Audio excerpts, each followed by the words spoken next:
آصف نظیر طرار صاحب نے کہا کہ اس کی نظیر موجود نہیں ہے، عدالت نے کہا ہے تو سر تسلیم کم کرتے ہیں. اٹارنی جنرل نے فرمایا کہ 1 ہفتے کی مہلت چاہیے، لیکن عدالت نے کہا کہ نہیں، پرسوں ہی پیش کریں، اس کے انتظامات کرنے چاہیے. تو حکومت کی طرف سے تھوڑی سی اگر دیکھیں تو اس میں کوئی اعتراض تھوڑا سا محسوس ہوتا ہے. دیکھیے اس میں ایسا ہے کہ آپ کسی بھی کیس میں یا اصالتاً پیش ہوتے ہیں یا وکالتاً.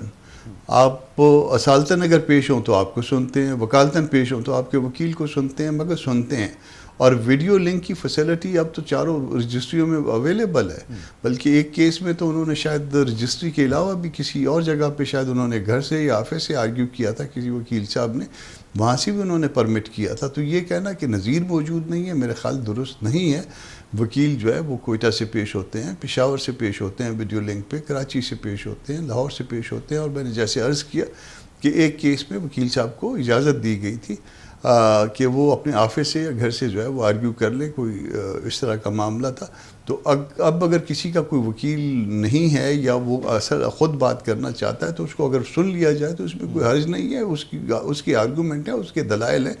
کورٹ اس سے ایگری کرے یا نہ کرے وہ کورٹ کا حق ہے، مگر اس کو سننا جو ہے اس کا حق ہے. اس میں بڑا دلچسپ معاملہ یہ نہیں ہے کامران مرتضیٰ صاحب کہ جس قانون کو عمران خان نے چیلنج کیا ہے، نیب قانون کے جن شقوں کو، ان کی منظوری خود پی ٹی آئی دور میں 2 مرتبہ آرڈیننس کے ذریعے دی گئی تھی. دیکھیے یہ ایک اس ملک میں ایک بہت ایک عجیب سی بات ہے کہ جتنی بھی حکومتیں ہوتی ہیں وہ جس وقت اقتدار میں ہوتی ہیں اس وقت جو ہے وہ کسی اور کے اشاروں پہ ناچ رہی ہوتی ہیں. یہ ترامیم بعض اوقات جو ہے نا پریشر کے تحت بن کے آتی ہیں اور وہ آگے سے لانچ ہو جاتی ہیں. اور اس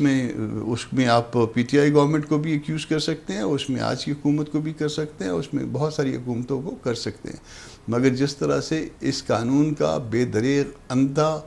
بے دردی سے استعمال کیا گیا ہے وہ ہم سب کے سامنے ہے. اور اس میں میرے خیال کے مطابق عدالتوں کی بھی ذمہ داری تھی، کیونکہ وہ کسٹوڈین ہے دستور کے، تو ان کی بھی ذمہ داری تھی کہ وہ اس کا جو غلط استعمال تھا اس کے اگینسٹ جو ہے وہ ڈھال بنتے. مگر میرا خیال ہے کہ وہ اس میں شاید پورا نہیں اترے. سر سابق چیف جسٹس عمر عطا بندیال صاحب نے کہ کورٹ نے ان ترامیم کو جو ہے وہ کالعدم قرار دیا تھا، لیکن جسٹس منصور علی شاہ جو ہیں انہوں نے اس پر اعتراض کیا تھا. اب آپ کو کیا لگتا ہے کہ یہ قانون کالعدم ہو جائے گا یا برقرار رہے گا؟ کیونکہ ایسی صورت میں عمران خان خود بھی بینیفیشری ہوں گے القادر کیس کے. دیکھیے وہ یہ بھی ایک تاریخ کا جبر ہے، یہ بھی ایک آپ تکلیف دہ بات کہہ سکتے ہیں کہ جس وقت وہ اقتدار میں تھے تو ان کی کنٹینشن کوئی اور تھی. آج ان کی جو ہے نا جب وہ کسی کیس میں ان کو کوئی بینیفٹ یا نقصان ہو رہا ہوگا تو وہ اس کے لیے جو ہے وہ ان کا جو ہے موقف بدلی ہو گیا ہے. مگر اسٹل چونکہ وہ اس کے ون آف دی وہ پٹیشنر ہیں تو اس میں ان کا سننا جو ہے وہ ان کا حق بنتا ہے. اس موقف سے جو ہے کورٹ اختلاف کرے یا اسے مان لے، یہ کورٹ کی مرضی ہے. مگر اس کے باوجود وہ بینیفیشری ہوں یا بینیفیشری نہ ہوں، یہ آپ اس کو اخلاقی یا سیاسی سطح پہ تو پلیٹ کر سکتے ہیں اس پہ، مگر لیگلی جو ہے نا ان کا حق ہے کہ وہ ان کو سنا جائے. اچھا، پرسوں اگر انہیں سنا جاتا ہے تو کیا واقعی یہ تاریخی طور پر ایک واقعہ ہوگا کہ اس سے پہلے ایسا نہیں ہوا؟ نہیں، میں کہہ رہا ہوں نا کہ کسی کو سننا جو ہے، کسی کا پیش ہونا، کسی کا دلیل دینا، کسی کا دلائل دینا، اس کا یا اصالتاً ہوتا ہے یا وکالتاً ہوتا ہے. اگر کوئی وکیل کے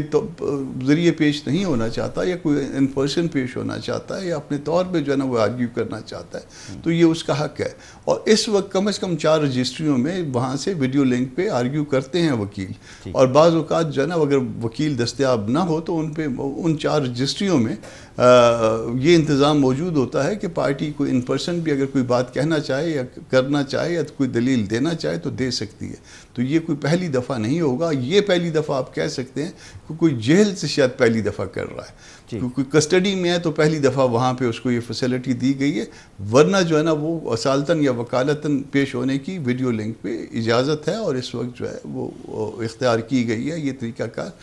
بہت بہت شکریہ جناب سینیٹر کامران مرتضیٰ، سابق صدر سپریم کورٹ بار۔ گفتگو آپ نے سنی۔ عدلیہ سے ہی جڑا ایک اور معاملہ، اسلام آباد ہائی کورٹ کے ججز کی جانب سے عدالتی امور میں مداخلت کا معاملہ ابھی سپریم کورٹ میں زیر سماعت ہے کہ ایک اور بڑا کیس سامنے آ گیا۔ اسلام آباد ہائی کورٹ کے جسٹس بابر ستار نے آڈیو لیکس کیس میں دھمکی آمیز پیغام ملنے کا انکشاف کیا ہے، جس پر اٹارنی جنرل اور وزیر قانون کو فوری میڈیا پر آ کر وضاحت دینا پڑی، اور اسلام آباد ہائی کورٹ کے جسٹس بابر ستار نے 27 اپریل کو اپنے خلاف منفی سوشل میڈیا مہم کے حوالے سے چیف جسٹس آف اسلام آباد ہائی کورٹ کو لکھے گئے خط میں بتایا کہ آڈیو لیک کیس میں عدالت کے سامنے سوال تھا کہ کیا شہریوں کی نگرانی کی اجازت دینے والا کوئی قانونی نظام موجود ہے۔ جسٹس بابر ستار نے لکھا کہ اس سوال کے جواب کے لیے خفیہ اور تحقیقاتی ادارے، متعلقہ وزارتوں اور ریگولیٹریز باڈیز کو نوٹس کیے گئے، جس کے بعد سیکیورٹی اسٹیبلشمنٹ کے اعلیٰ حکام کی جانب سے مبینہ طور پر پیچھے ہٹ جانے کے پیغامات موصول ہوئے،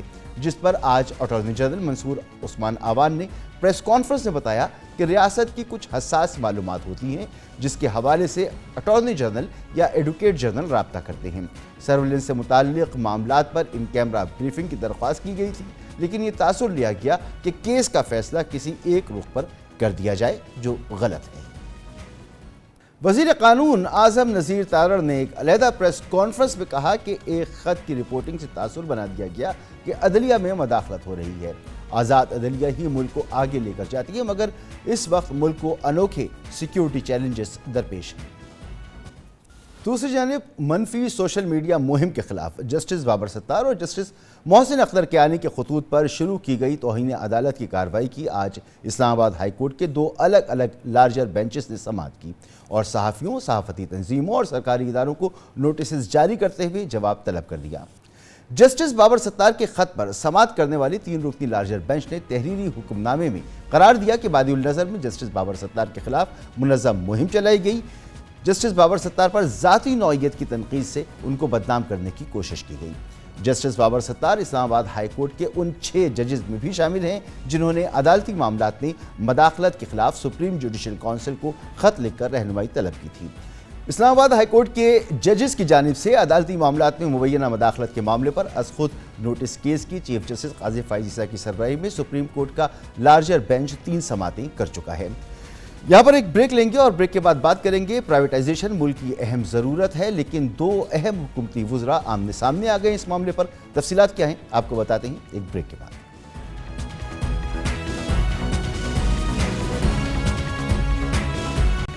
قومی خزانے پر بوجھ بننے والے حکومتی اداروں کی نجکاری کے معاملے پر اہم پیش رفت سامنے آئی ہے۔ آج وزیر اعظم شہباز شریف کی زیر صدارت اجلاس میں 5 سالہ نجکاری پروگرام پیش کیا گیا، جس کے بعد وزیر اعظم نے ریاستی اسٹریٹجک اداروں کے سوا نفع نقصان میں چلنے والی تمام حکومتی اداروں کی نجکاری کرنے کا اعلان کر دیا۔ دہائیوں سے خسارے میں چلنے والی قومی کارپوریشنز گزشتہ کئی حکومتوں کا درد سر رہی ہیں، جن کی نجکاری کے لیے پیپلز پارٹی، مسلم لیگ یا تحریک انصاف کی حکومتیں بھرپور کاوشیں کرتی رہیں، لیکن وہ ناکام رہیں، اور یہ سلسلہ اب تک جاری ہے۔ اس حوالے سے بری خبر یہ ہے کہ 2 حکومتی عہدیداروں کے درمیان نجکاری کے معاملے پر اختلافات سامنے آئے ہیں۔ ڈپٹی وزیر اعظم اور چیئرمین کابینہ کمیٹی برائے نجکاری اسحاق ڈار کا کہنا ہے کہ حکومت اسٹریٹجک اداروں اور اہم سرکاری اداروں کی ملکیت اپنے پاس رکھے، کیونکہ ریاستی اداروں کی نجکاری سے ان کی جماعت کو مزید سیاسی نقصان کا خدشہ ہے۔ ان کے خیال میں حالیہ مہنگائی، گندم خریداری معاملے اور توانائی کے بڑھتے اخراجات کے سبب ان کی جماعت نجکاری کے خلاف تحریک برداشت نہیں کر سکتی، جبکہ وزیر خزانہ محمد اورنگزیب کا خیال ہے کہ اسٹریٹجک سرکاری اداروں جیسی کوئی چیز نہیں۔ پاکستان کی معیشت سرکاری اداروں کا مزید بوجھ نہیں اٹھا سکتی، اس لیے تمام قومی ریاستی اداروں کو درجہ بندی سے قطع نظر نجی شعبے کے حوالے کر دینا چاہیے۔ ایک اور اہم مسئلہ ماضی کے برعکس نجکاری، سرمایہ کاری اور ایس او ای سے متعلق کابینہ کمیٹیوں کی سربراہی وزیر خزانہ کے بجائے الگ الگ وزراء کے پاس ہونا بھی ہے۔ ڈپٹی وزیر اعظم اسحاق ڈار نجکاری اور سرمایہ کاری سے متعلق کابینہ کمیٹیوں کے چیئرمین ہیں، جبکہ وزیر خزانہ محمد اورنگزیب کے پاس کابینہ کمیٹی برائے ایس او ایز کی سربراہی ہے۔ نجکاری کے معاملے پر کلیدی وزراء کے درمیان اختلافات ایسے وقت سامنے آئے ہیں جب حکومت ایک نئے IMF پروگرام کے لیے مذاکرات کا آغاز کر چکی ہے، جس کے لیے اہم ترین مطالبہ خسارے کا شکار قومی اداروں کی نجکاری کا عمل تیز کرنا ہے۔ IMF کا کہنا ہے کہ سرکاری اداروں کا خسارہ پاکستان کے قومی خزانے پر بوجھ ہے، جس کے لیے طرز حکمرانی بہتر کرنے کی ضرورت ہے۔ دوسری جانب ورلڈ بینک کی ایک رپورٹ میں بتایا گیا ہے کہ پاکستان سرکاری اداروں کے منافع کی شرح ایک دہائی سے خسارے کا شکار اور جنوبی ایشیا میں کم ترین سطح پر ہے۔ حکومتی ملکیتی اداروں کا سالانہ خسارہ 500 ارب روپے تک پہنچ چکا ہے، جبکہ مجموعی خسارہ 2500 ارب روپے ہے، جو لگ بھگ 9 ارب ڈالر بنتا ہے۔ ان اداروں میں شامل PIA، Pakistan railway, steel mills, بجلی کی تقسیم کار کمپنیز، ڈسکوز کی بحالی کے لیے تمام تر کوششوں کے باوجود کوئی بہتری نہیں آ سکی، نہ اداروں کا خسارہ کم کیا جا سکا۔ اس تمام صورتحال میں بات کریں گے، ہمارے ساتھ موجود ہیں عابد قیوم سلیہری صاحب، ایگزیکٹو ڈائریکٹر ہیں SDPI کے۔ بہت بہت شکریہ جناب سلیہری صاحب۔ سر فرمائیے گا، کئی دہائیوں سے قومی خسارے میں چلنے والے جو یہ ادارے ہیں، ان کی نجکاری تمام حکومتوں کے لیے درد سر رہی ہے، لیکن اس وقت ایک اہم موقع پر کہ جب ہم IMF کے پروگرام میں بھی جا رہے ہیں، وزیر خزانہ اور ڈپٹی وزیر اعظم دو اہم وزراء کے درمیان جو ہے وہ ایک اختلاف سامنے آ رہا ہے۔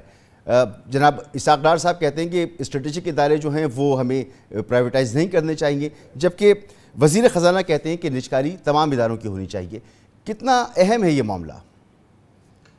دیکھیے، اس کو ہمیں پریگمیٹک ہو کے تھوڑا سا دیکھنا پڑے گا، اور مجھے لگ رہا ہے کہ دونوں پریویل کر جائیں گے،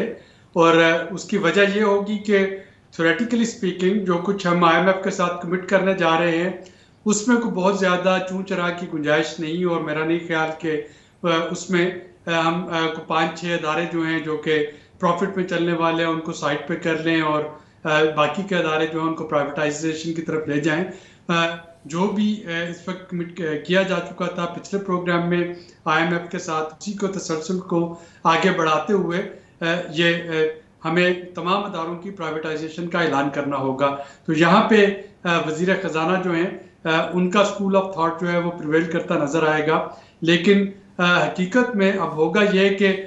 کچھ ادارے ایسے ہیں جو کہ بہت زیادہ نقصان میں چل رہے ہیں، ان پہ فوری طور پہ کام شروع ہو جائے گا۔ ہم نے دیکھا ہے کہ PIA کا آلریڈی SECP نے ہولڈنگ کمپنی کی اجازت دے دی، اس کے 2 جو حصے ہیں وہ بن گئے، اور یہاں پہ جو کچھ پروفٹ اورینٹڈ منافع بخش جو ادارے ہیں جن کا اشارہ جو ہے اسحاق ڈار صاحب نے کیا تھا، ان کی پرائیویٹائزیشن شاید سلو ہو جائے۔ تو اب دیکھنا یہ ہوگا کہ وہ جو ایک سیکوینس بنے گا، کیونکہ تمام اداروں کی پرائیویٹائزیشن ایک دن میں تو ہوگی نہیں، اور نہ ہی ایک ہی وقت ان پہ کام شروع ہو سکے گا۔ تو غالباً دونوں اسکول آف تھاٹ جو ہیں وہ اپنی اپنی جگہ پہ پرویل کریں گے۔ جو IMF کے ساتھ لکھت پڑھت ہوگی اس میں کسی ادارے کو کوئی ایگزمپشن نہیں دی جائے گی، جو پرائیویٹائزیشن لسٹ پہ ہیں ان سب کو پرائیویٹائز کرنے کا اعادہ بھی کیا جائے گا، اس کی پالیسی بھی بنا لی جائے گی، لیکن حقیقت میں کچھ ادارے پہلے ان پہ کام ہوگا اور کچھ جو ہے وہ گو سلو پہ چلے جائیں گے۔ سلیہری صاحب، آپ فرما رہے ہیں کہ IMF کوئی ایگزمپشن نہیں دے گا، لیکن آج ایک اہم پیش رفت یہ ہوئی ہے کہ وزیر اعظم کی سربراہی میں ایک میٹنگ ہوئی جس میں 5 سالہ نجکاری پروگرام کی منظوری دی گئی۔ وزیر اعظم نے اس کا اعلان بھی کیا، اور وزیر اعظم نے کہا کہ سوائے اسٹریٹجک اداروں کے تمام اداروں کی نجکاری کر دی جائے گی۔ تو اس اسٹیٹمنٹ میں ہمیں صاف نظر آ رہا ہے کہ وزیر اعظم اور ڈپٹی پرائم منسٹر جو ہیں وہ ایک پیج پر ایک ہی بات کر رہی ہیں۔ دیکھیے، کیونکہ ابھی تو چونکہ مذاکرات شروع نہیں ہوئے، جب مذاکرات شروع ہوں گے تو IMF کا یہ ایک میجر ڈیمانڈ ہوگی۔ اب IMF کے ساتھ جب آپ کی نیگوشیشن ہوتی ہے تو اس میں گیو اینڈ ٹیک جو ہے وہ ہوتی ہے، اور اس گیو اینڈ ٹیک میں اگر واقعتاً یہ کچھ جو ہے 4-5 اسٹریٹجک ادارے آپ اس کو سائڈ پہ رکھنا چاہ رہے ہیں، تو اس کا مطلب ہے کہ کہیں نہ کہیں آپ کو زیادہ گیو ان کرنا پڑے گا، خواہ وہ ریٹیلر پہ ٹیکس کا معاملہ ہو، وہ آپ کے پینشن ریفارمز اور پینشن پہ ٹیکس کا معاملہ ہو، یا آپ کے جو ایکسپینڈیچر میں جو کٹوتی ہے اس کا معاملہ ہو۔ تو الٹیمیٹلی چونکہ جو کٹی ہے، کٹی میں تو یہی ہے نا کہ آپ اپنی انکم کہاں سے بڑھائیں گے، آپ اپنے ایکسپینڈیچر کہاں سے کرٹیل کریں گے، اور جو آپ کے اس وقت لوپ ہولز ہیں اکانومی میں ان کو کیسے پلگ کریں گے۔ تو اگر ہم 1-2 چیز جو ہے وہ اس وجہ سے پولیٹیکلی سینسیٹیو ہونے کی وجہ سے ان کو بچاتے ہیں کہ جی فی الحال ہم اس پہ کام نہیں کر سکتے، تو اس کا مطلب یہ ہوگا کہ آپ کو کسی دوسری چیز پہ زیادہ کام کرنا پڑے گا، تبھی جا کے بیلنس آؤٹ ہوگا۔ اور اب حکومت کو یہ دیکھنا ہے کہ اگر اسے اپنا پولیٹیکل کیپٹل لوز کرنا ہے تو کیا وہ اس کو پرائیویٹائزیشن کے ذریعے کرنا چاہ رہی ہے یا ریٹیلر پہ ٹیکس لگا کے کرنا چاہ رہی ہے یا پینشن ریفارمز کو فوری طور پہ رول آؤٹ کر کے کرنا چاہ رہی ہے یا کچھ جو ہے اسپینڈنگز ان کو کرٹیل کر کے کرنا چاہ رہی ہے. تو الٹیمیٹلی اس وقت کہیں نہ کہیں پہ تو ڈینٹ پڑے گا حکومت کے پولیٹیکل کیپٹل کو. تو سلیری صاحب مگر اس میں یہ بھی تو ہوتا ہے نا کہ حکومت کام کس طرح سے کر رہی ہے. یہ روایت رہی ہے کہ کیبنٹ کمیٹی برائے نجکاری جو ہے وہ وزیر خزانہ کے پاس ہوتی تھی، لیکن روایت سے ہٹ کر اس مرتبہ کیبنٹ کمیٹی برائے نجکاری اسحاق ڈار صاحب کے پاس ہے. دیکھیے یہ تو ظاہر ہے کہ جب آپ ایک کولیشن گورنمنٹ کو لے کے چل رہے ہیں، آپ کے پاس اپنی جو پارٹی ہے اس کو بھی سیٹسفائی کرنا ہے. ہونا چاہیے یا نہ ہونا چاہیے وہ تو ایک علیحدہ بات ہے نا. اگر آپ گورنمنٹ کے پوائنٹ آف ویو سے دیکھیں تو ہر گورنمنٹ جو ہے، کوئی بھی سیاسی جو منتخب حکومت ہوتی ہے، اس کو نہ صرف اپنی کانسٹیٹوئنسی بلکہ اپنے پارٹی کے اندر کے بھی جو سینٹیمنٹس ہیں ان کو بھی کرٹیل بھی کرنا ہوتا ہے، ان کو پیسیفائی بھی کرنا ہوتا ہے. جبکہ ایک جو موجودہ سینیریو میں ایک ٹیکنوکریٹ فنانس منسٹر کا ہونا اس لیے ضروری ہے کہ ہم نے دیکھا پچھلی جو ٹیکنوکریٹک فنانس منسٹر تھی، انہوں نے stand by agreement doctor Shamshad Akhtar صاحبہ نے بڑے احسن طریقے سے اس کو کنکلوڈ کیا اور اس کی تمام کمٹمنٹس پہ عمل درآمد کیا. تو اس وقت ایک بیلنس اسٹرائک کرنا ہے وزیر اعظم شہباز شریف کو. نہ تو وہ بہت زیادہ جو ہے وہ کیریڈ اوے ہو سکتے ہیں اپنی پولیٹیکل کمپلشنز کے ساتھ، اور نہ ہی وہ چاہیں گے کہ ان کو ایسا کرتے ہوئے دکھائی دیں کہ ان کی اپنی ہی جماعت ان پہ تنقید کا نشانہ بنانا شروع کر دے کہ شاید وہ پارٹی کے انٹرسٹ کو کمپرومائز کر رہے ہیں. اور یہی وجہ ہے کہ اس وقت اسحاق ڈار صاحب اور اورنگزیب صاحب کا ایک کمبینیشن جو ہے وہ پیش کیا جا رہا ہے کہ ایک گڈ کاپ بیڈ کاپ کی اسٹریٹجی جو ہے وہ بنائی جا سکے اور چیزوں کو ایک پریگمیٹک وے میں آگے لے جایا جا سکے. ٹھیک ہے، واپس آتے ہیں نجکاری کی طرف. حکومت اسٹینڈ بائی پروگرام جو تھا IMF کا، اس کی پالیسیز کو لے کر چلی اور ابھی بھی اس پروگرام میں بھی ہمیں اس کی جھلک نظر آ رہی ہے. تو ارادہ تو یہ تھا، حکومت نے کہا تھا کہ جون تک PIA کی نجکاری کو ہم فائنلائز کر لیں گے، لیکن بڈنگ کی ڈیٹ پھر بڑھا دی گئی. تو آپ کو نظر آ رہا ہے کہ جون تک حکومت جو ہے PIA کی نجکاری میں کامیاب ہو سکے گی؟ میرا نہیں خیال کہ ہو پائے، اور آپ کے پروگرامز پہ بھی یہاں پہ بارہا یہ بات ہو چکی ہے کہ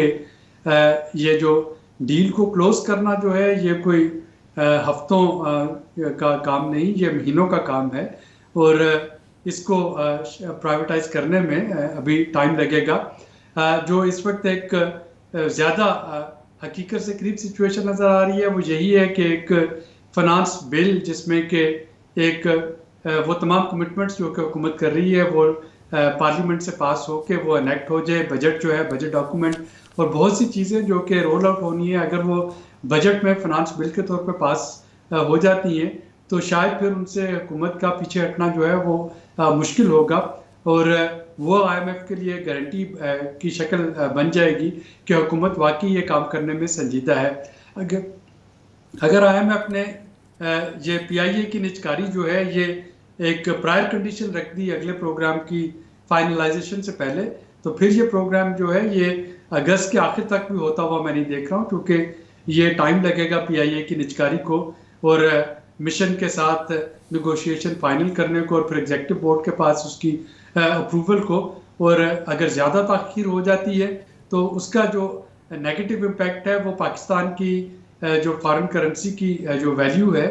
اس پہ آنا شروع ہو جائے گا. فی الحال روپیہ جو ہے بڑے اچھے طریقے سے ہم نے دیکھا کہ سپٹمبر میں جب کہ کرائسس آیا تھا اور اس کے بعد SIFC ایکشن میں آئی تو اس کے بعد سے روپیہ جو ہے وہ ایک رینج باؤنڈ ہے 280-285 روپے پر ڈالر. اور اب بزنس کمیونٹی کو، امپورٹرز کو، ایکسپورٹرز کو اپنی پلاننگ کرنا زیادہ آسان لگ رہی ہے کہ کس طریقے سے وہ کس ریٹ کے اوپر اپنے جو ہے وہ سودے لاک کر سکتے ہیں، تھوڑا سا اس میں مارجن رکھ کے 5-10% اوپر نیچے کا. لیکن اگر یہ تاخیر کا شکار ہو گیا تو پھر دوبارہ سے اسپیکولیشن شروع ہو جائے گی فارن کرنسی مارکیٹ میں، اور وہ ایک برا شگن ہوگا پاکستان کی میکرو اکنامک اسٹیبلٹی کے لیے. بہت بہت شکریہ جناب عابد قیوم سلیہری، ایگزیکٹو ڈائریکٹر SDPI ہمارے ساتھ موجود تھے. گفتگو آپ نے سنی. یہاں پر ایک بریک لیں گے اور بریک کے بعد بات کریں گے نان فائلرز کی سمز بلاک کرنے کا معاملہ. اسلام آباد ہائی کورٹ نے اس پر اسٹے دے دیا ہے. یہ معاملہ کیا ہے آپ کو بتاتے ہیں بریک کے بعد.